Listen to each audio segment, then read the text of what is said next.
കേരളത്തിന്റെ വടക്ക് കിഴക്ക് ഭാഗത്തെ മലയോര ജില്ലയായ വയനാടിന്റെ ഹൃദയഭാഗത്തുള്ള മനോഹരമായ ഗ്രാമമാണ് മേപ്പാടി.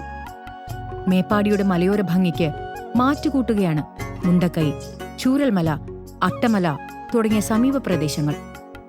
പ്രശാന്തസുന്ദരമായ ഈ ഭൂപ്രകൃതിയിലാണ് 2024 ജൂലൈ 30 അന്ത്യയാമങ്ങളിൽ നിനച്ചിരിക്കാതെ പ്രകൃതി താണ്ഡവമാടുന്നത്.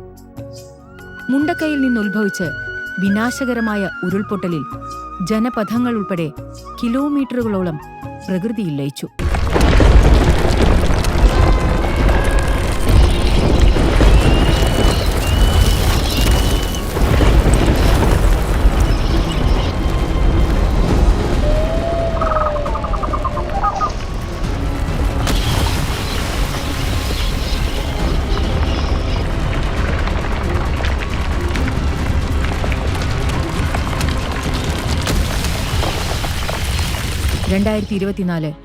ജൂലൈ 30 പുലർച്ച മേപ്പാടിയിലെ മുണ്ടക്കൈയിലും ചൂരൽമലയിലും തുടർച്ചയായ ഉരുൾപൊട്ടലുണ്ടായി. വാക്കുകൾ കൊണ്ട് വിവരിക്കാവുന്നതിലും അപ്പുറമായിരുന്നു ഉരുൾപോയ വഴികളിലുണ്ടായിരുന്ന കാഴ്ചകൾ. സജീവമായിരുന്ന ഒരു ഗ്രാമവും ഗ്രാമവാസികളും തുടച്ചു നീക്കപ്പെട്ടു. വിനാശത്തിന്റെ പാതയാണ് ഉരുൾപൊട്ടൽ അവശേഷിപ്പിച്ചത്. ഉരുള് പൊട്ടിയിട്ടുണ്ട്. ഞങ്ങളൊക്കെ വീട്ടിലൊക്കെ ഒന്ന് ആരോടെങ്കിലും ഒന്ന്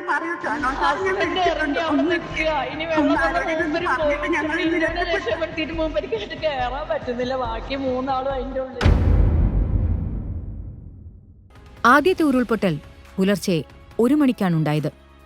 തുടർന്ന് 4 മണിക്കും പ്രഭാതത്തിൽ 9:30-ക്കും കൂടുതൽ ഉരുൾപൊട്ടലുണ്ടായി. ഗ്രാമങ്ങൾ പൂർണ്ണമായും തകർന്നു. ദേശങ്ങളെ തമ്മിൽ ബന്ധിപ്പിച്ചിരുന്ന പാലവും തകർന്നു.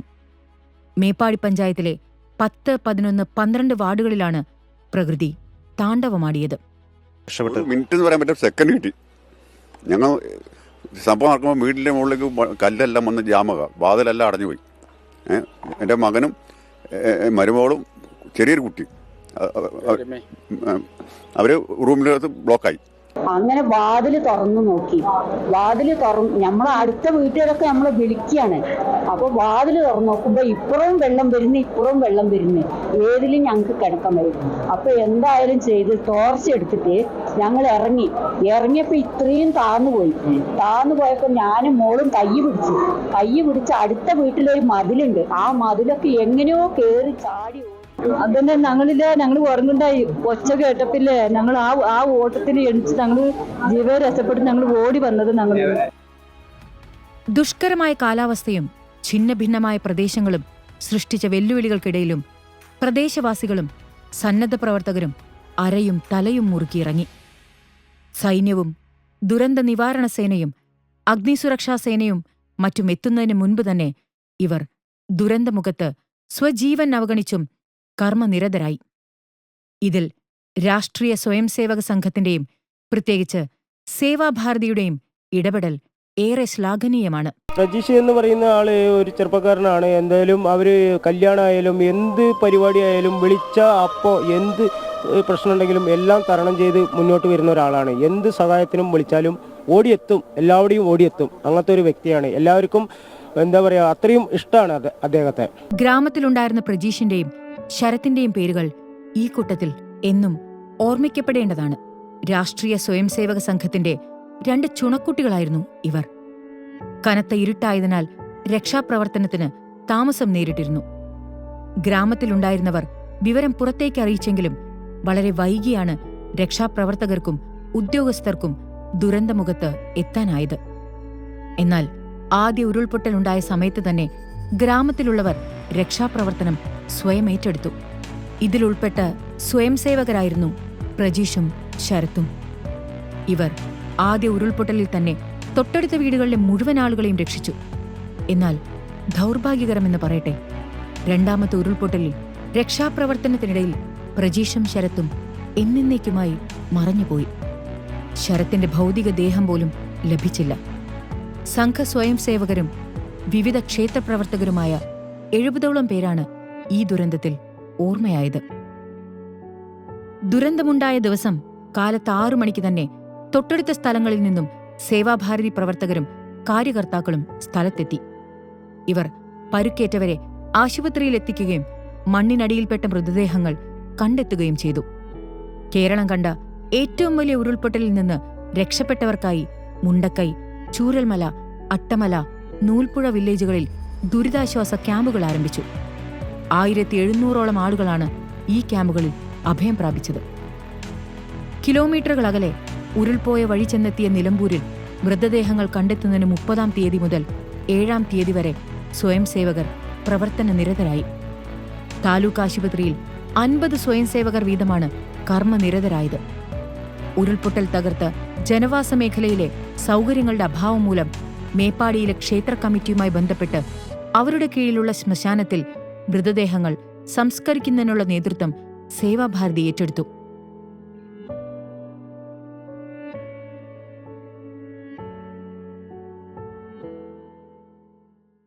സമീപ ജില്ലകളിൽ നിന്നടക്കം ചിതാഗ്നി എന്ന മൊബൈൽ ശവസംസ്കാര യൂണിറ്റുകളുടെ 13 യൂണിറ്റുകൾ എത്തിച്ച് സേവാഭാരതിയുടെ 150ഓളം സന്നദ്ധ പ്രവർത്തകർ സംസ്കാര ചടങ്ങുകൾക്ക് നേതൃത്വം നൽകി. മൃതദേഹങ്ങൾ കൊണ്ടുപോകുന്നതിനും വൈദ്യസഹായം നൽകുന്നതിനുമായി സേവാഭാരതിക്ക് കീഴിൽ 35 ആംബുലൻസുകളാണ് ദുരന്തമുഖത്ത് പ്രവർത്തിച്ചത്. രോഗങ്ങൾ പടരുന്നത് തടയാൻ ദുരന്തബാധിത പ്രദേശങ്ങളിൽ സൈന്യത്തോടും മറ്റുള്ളവരോടും കൈകോർത്ത് സേവാഭാരതിയുടെ സന്നദ്ധ പ്രവർത്തകരും ശുചിത്വം ഉറപ്പാക്കി. ദുരിതാശ്വാസ ക്യാമ്പുകളിലേക്കും ദുരിതബാധിത കുടുംബങ്ങളിലേക്കുമുള്ള അവശ്യ സാധനങ്ങൾ കോഴിക്കോട്, കൽപ്പറ്റ, മേപ്പാടി എന്നിവിടങ്ങളിലെ സേവാഭാരതിയുടെ സംഭരണ കേന്ദ്രങ്ങൾ വഴിയാണ് വിതരണം ചെയ്തത്. ജില്ലയിലെ 90 ദുരിതാശ്വാസ ക്യാമ്പുകളിലും മറ്റു ബന്ധുവീടുകളുമായി കഴിയുന്ന ദുരിതബാധിതർക്കുള്ള അവശ്യ സാധനങ്ങൾ സേവാഭാരതി പ്രവർത്തകർ എത്തിച്ചു. രാഷ്ട്രീയ സ്വയംസേവക് സംഘവുമായി ബന്ധപ്പെട്ട് പ്രവർത്തിക്കുന്ന സന്നദ്ധ സംഘടനകളുടെയും മറ്റു സ്ഥാപനങ്ങളുടെയും കീഴിലുള്ള മെഡിക്കൽ ടീമുകൾ ദുരന്തബാധിതർക്ക് ആശുപത്രികളിലും ദുരിതാശ്വാസ ക്യാമ്പുകളിലും മെഡിക്കൽ ടെന്റുകളിലും ആരോഗ്യ സേവനങ്ങൾ നൽകി. കേരളം നേരിട്ട ഈ പ്രതിസന്ധി ഘട്ടത്തിൽ ഐക്യദാർഢ്യം പ്രകടിപ്പിച്ചുകൊണ്ട് അയൽ സംസ്ഥാനങ്ങളായ തമിഴ്നാട്, കർണാടക എന്നിവിടങ്ങളിൽ നിന്നും രാജ്യത്തെയും പുറത്തെയും മറ്റു കൂട്ടായ്മകളിൽ നിന്നും പിന്തുണ പ്രവഹിക്കുന്ന കാഴ്ചയാണ് പിന്നീട് കണ്ടത്. ಸೇವಾಭಾರತಿ ಸುಳ್ಯ ತಾಲೂಕು ಎಲ್ಲಿಂದ ನಾವು ನಿನ್ನೆ ಸಂಜೆ ಹೊತ್ತಿಗೆ ಇಲ್ಲಿ ಬಂದಿದ್ದೇವೆ. ಒಟ್ಟು 16 ಜನ ಬಂದಿರುವಂಥದ್ದು. ಈ ಭಾಗದ ಮೊನ್ನೆ ನಡೆದಿರತಕ್ಕಂಥ ಭೀಕರವಾಗಿರ್ತಕ್ಕಂಥ ಘಟನೆ ಏನಿದೆ ಅದಕ್ಕೆ ಒಂದು ಸ್ವಲ್ಪ ನಮಗೂ ಕೂಡ ಅದರ ಅರಿವಿದೆ. ಯಾಕಂದರೆ ಕಳೆದ ಸತಿ ಕೊಡಗಿನಲ್ಲಿ ಕೂಡ ಈ ರೀತಿ ಆದಾಗ ಸೇವಾಭಾರತಿ ತಂಡದಲ್ಲಿ ಸಂಪೂರ್ಣವಾಗಿ ಕೆಲಸ ಮಾಡಿದೆ. ಹಾಗಾಗಿ ವಯನಾಡಿನಲ್ಲಿ ಆದಂಥ ಈ ಘಟನಾವಳಿಗೆ ಸಂಬಂಧಪಟ್ಟ ಹಾಗೆ ಸುಳ್ಯ ಸೇವಾಭಾರತಿ ಕಡೆಯಿಂದ ನಾವು ಇಲ್ಲಿಗೆ ಸೇವಾ ಕಾರ್ಯಕ್ಕೋಸ್ಕರ ಬಂದಿದ್ದೇವೆ. ಇಲ್ಲಿ 2 ತಂಡಗಳಾಗಿ ಇವತ್ತು ಕೆಲಸ ಮಾಡ್ತಿದ್ದೇವೆ. ಒಂದು ಭಾಗದಲ್ಲಿ ಸ್ವಚ್ಛತೆ, ಒಂದು ಭಾಗದಲ್ಲಿ ಈ ഭാഗದಲ್ಲಿ ಕೆಲಸವನ್ನು രുദ്രഭൂമിಯ ഭാഗದಲ್ಲಿ ನಾವು ಕೆಲಸವನ್ನು ಮಾಡ್ತಿದ್ದೇವೆ. രക്ഷാപ്രവർത്തനത്തിനും മൃതദേഹങ്ങൾ സംസ്കരിക്കുന്നതിനും ദുരന്തമുഖത്തെത്തിയ സ്വയം സേവകർക്ക് താമസിക്കാനായി ശ്മശാനത്തിന് സമീപമുള്ള CSI പള്ളി സൗകര്യമൊരുക്കുകയും പുരോഹിതന്മാർ സേവാഭാരതിയുടെ പ്രവർത്തനങ്ങൾക്ക് സഹായ സഹകരണം നൽകുകയും ചെയ്തു. സേവാഭാരതിയെ ഞാൻ വളരെ അഭിനന്ദിക്കുകയാണ്. വളരെ ഡിസിപ്ലിനായിട്ട് പ്രവർത്തിക്കുന്ന ഒരു സംഘടനയാണ്. എനിക്ക് അതിന് മുൻപ് എൻ്റെ കാഴ്ചപ്പാട് വാസ്തവത്തിൽ അതല്ലായിരുന്നു. പക്ഷേ ഈ ദിവസങ്ങളിൽ വളരെ എല്ലാ സ്നേഹിതരും വളരെ ഡിസിപ്ലിൻ, ഇവിടെ ഒരു തരത്തിലുമുള്ള ഒരു അസ്വസ്ഥതകളോ ഒരു കാര്യമില്ല. അവർ വളരെ അച്ചടക്കത്തോടു കൂടെ എല്ലാ കാര്യങ്ങളും ചെയ്യുന്നത് അത് വളരെ അനുകരണീയമായ ഒരു മാതൃക. എന്നെ വളരെ അതിശയിപ്പിച്ച ഒരു പ്രവർത്തനമാണ്. കാരണം പലരും എനിക്ക് തോന്നുന്ന ഓരോ ദിവസം വ്യത്യസ്തമായ ആളുകളാണ് ഇവിടെ വരികയും എൻ്റെ സേവനത്തിൽ ഏർപ്പെടുകയും ചെയ്യുന്നത്. അവരോടൊക്കെ പരിചയപ്പെടാനായിട്ട് ഇടയായിത്തീർന്നു. എൻ്റെ നാട്ടുകാർ പലരും ഇവിടെയുണ്ട്. അവരും എല്ലാവരും പുതിയ ആളുകൾ വന്നു ഈ സേവനത്തിൽ സജീവമായിട്ട് പങ്കെടുക്കുന്നു. അത് കണ്ടപ്പോൾ വലിയ സന്തോഷമുണ്ട്. അവരോട് ചേർന്ന് നമുക്കും അവർക്ക് ഈ സൗകര്യങ്ങളൊക്കെ ഒരുക്കി കൊടുക്കാനായിട്ട് സാധിച്ചതിൽ ഞങ്ങളും വളരെ സന്തോഷവാന്മാരാണ്. ദുരന്തബാധിത പ്രദേശങ്ങളെക്കുറിച്ചുള്ള കൃത്യമായ വിവരങ്ങൾ ശേഖരിക്കാൻ സർക്കാർ ഏജൻസികളും സന്നദ്ധ പ്രവർത്തകരും അശ്രാന്ത പരിശ്രമം നടത്തുകയായിരുന്നു. 400-ലധികം പേർ മരിച്ചെന്നാണ് കണക്കുള്ളത്. ഇതര സംസ്ഥാന തൊഴിലാളികൾ, റിസോർട്ടിലെത്തിയ ടൂറിസ്റ്റുകൾ എന്നിവരും മരിച്ചവരിൽ ഉൾപ്പെടുന്നു.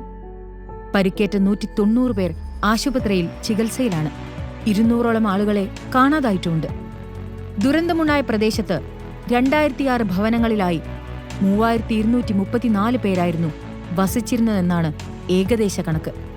420 വീടുകൾ പൂർണ്ണമായും, 11 റിസോർട്ടുകൾ, 9 പാടികൾ, 2 സ്കൂളുകൾ, ഒരു ക്ഷേത്രം, ഒരു മുസ്ലിം പള്ളി എന്നിവയും തകർന്നു. പ്ലാന്റേഷൻ ലയങ്ങളിൽ 1800 തൊഴിലാളികൾ ഉണ്ടായിരുന്നു.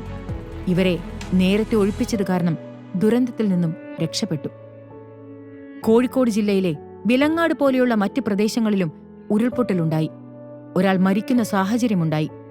വയനാട്ടിലും മറ്റു ദുരന്തമുഖങ്ങളിലും എന്ന പോലെ സേവാഭാരതിയുടെ സന്നദ്ധ പ്രവർത്തനങ്ങൾ ഇവിടെയും നിർണായകമായിരുന്നു.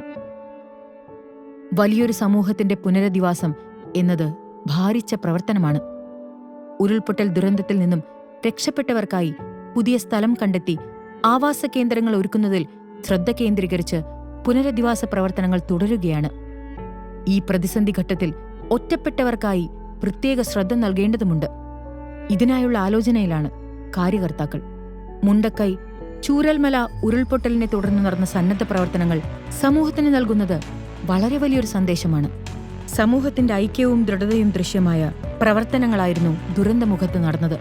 മേപ്പാടിയിലെ ദുരന്തമേഖല പുനർനിർമ്മിക്കപ്പെടുന്ന ദൗത്യം പുരോഗമിക്കുമ്പോൾ ഈ ദുരന്തത്തിൽ ജീവൻ പൊലിഞ്ഞവരെയും ജീവനരക്ഷാ ദൗത്യവുമായി ദുരന്തമുഖത്ത് ഉണ്ടായിരുന്നവരെയും ഞങ്ങൾ ഓർക്കുകയും ആദരിക്കുകയും ചെയ്യുന്നു.